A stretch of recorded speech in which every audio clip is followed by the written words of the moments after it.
আদর্শ নিয়ে কিংবা আমাদের শহীদ রাষ্ট্রপতি জিয়াউর রহমানের আদর্শ নিয়ে আমাদের অন্যান্য সকলে আমাদের ভারত বিরোধী আছে সামনে আমাদের দেখা যাচ্ছে যে সরকার গঠনের পর থেকেই একের পর এক সরকারি রব্বুল আলামিন যাদেরকে শহীদ করে রব্বুল আলামিন তাদেরকে শহীদ হিসাবে কবুল করুন। আর রব্বুল আলামিন আমাদের নেতা কর্মীরা অনেকেই ইন্তেকাল করেছে, রব্বুল আলামিন তাদেরকে সুচিন্তা করতেছেন, প্ল্যান করে জানেন যে আমাদের প্রধানমন্ত্রী জনাব তারেক রহমানের নেতৃত্বে পরে ব্যানারটা খুলে তারা ছাত্রদের আমরা অ্যাটেন্ড করে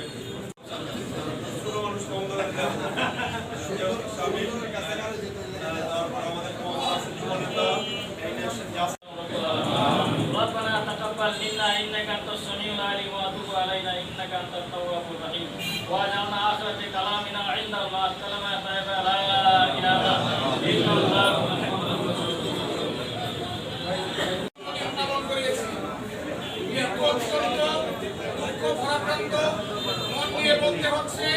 আজকের এই দিনে উপস্থিত নেই, উনি ইন্তেকাল ফরমায় আছে। উনাকে ছাড়া কি প্রথম আমরা কোনো জন্মদিন পালন করেন, সবাই অন্তরের অন্তঃস্থল থেকে ম্যাডামের জন্য দোয়া করবেন এবং তার আসর আমরা যাদের যাদের মহল্লা মসজিদ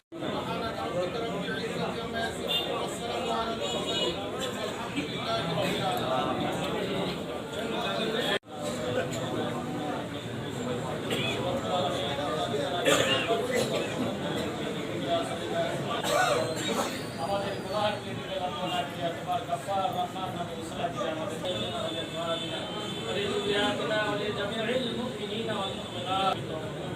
আমিন। আমাদের গুনাহ কে দিলে রব্বানা আমিন। আজকে যার উসিলা রব্বুল আলামিন আমরা জন্মবার্ষিকী উপলক্ষে রব্বুল আলামিন যিনি আমাদের বাংলাদেশের জন্য করা করে আমাদের বাংলাদেশের জন্য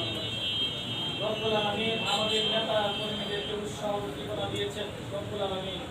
তার উদ্দেশ্য